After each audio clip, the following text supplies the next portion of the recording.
Chris, so-called Chime Prime, it seems like a departure from the core Chime product that appeals to people who don't necessarily care about Priority Pass or luxury hotels. Explain this strategic shift.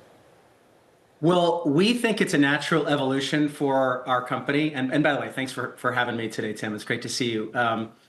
We've already been come of age as America's choice for banking, and you've seen that in the data. J.D. Power for multiple quarters in a row now have reported that Chime's opened up more checking accounts than any brand in America, including some of these, the biggest incumbent banks in the world. So we think that the addition of Chime Prime is a natural addition for us. We've always done a really good job of cultivating primary direct deposit relationships with our members, people that are getting direct deposit and using Chime for their everyday transactions.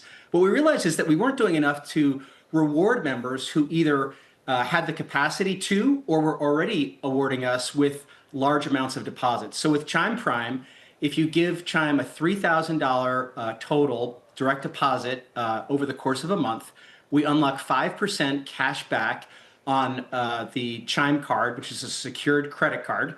And you can choose the category that you get the 5% cash back in. So it could be groceries, restaurants, your monthly bills, you name it. But it's pretty powerful. I mean, if you think about a consumer who spends, say, $1,500 a month on groceries, we're talking about $75 of cash back in the month with this new product. So we're pretty excited about it. And we think it actually is a natural extension of our product suite. Well, Chris, one of the reasons we like talking to you is because you have this great real-time view of what the consumer is doing and how the consumer is feeling. And I'm wondering, with higher energy prices and with savings not really there for a lot of Americans right now, how did they weather the last month?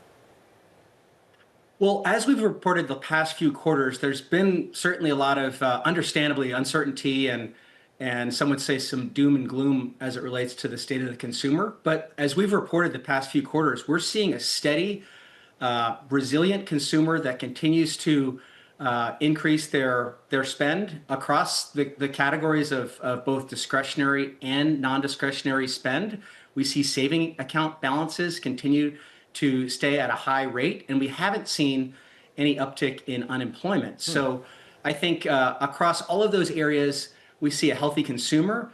I would note that from February to March, we did see, not surprisingly, a pretty significant uptick in the amount that consumers are spending on their fuel purchases. So up over 25%, actually, month over month. So, yeah, that's definitely something that consumers are feeling a real pinch in. Real quick, what were they spending less on as a result of spending more on fuel?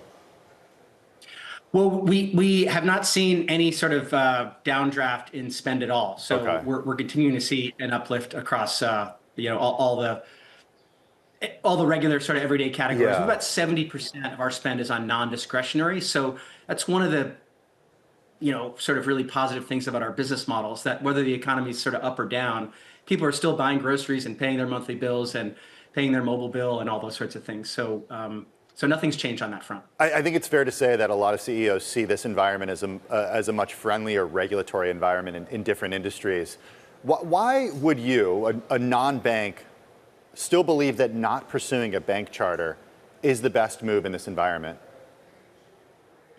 Well, there's no question that the regulatory environment has loosened up a bit, and you can see it in all the quite a few number of applications to become a bank charter. We've certainly, that's something that we evaluate every year, and it's certainly something an option that's on the table for us. But, historically, when we've looked at how we've constructed this business, we think it's really been a win-win for Chime and our community bank partners that hold the deposits of our members in these FDIC insured accounts. It gives us the benefits of being a fintech that can move fast and innovate and really focus on our member needs, and have our bank, provide our members with all the security and protections of having your money safe in a bank account.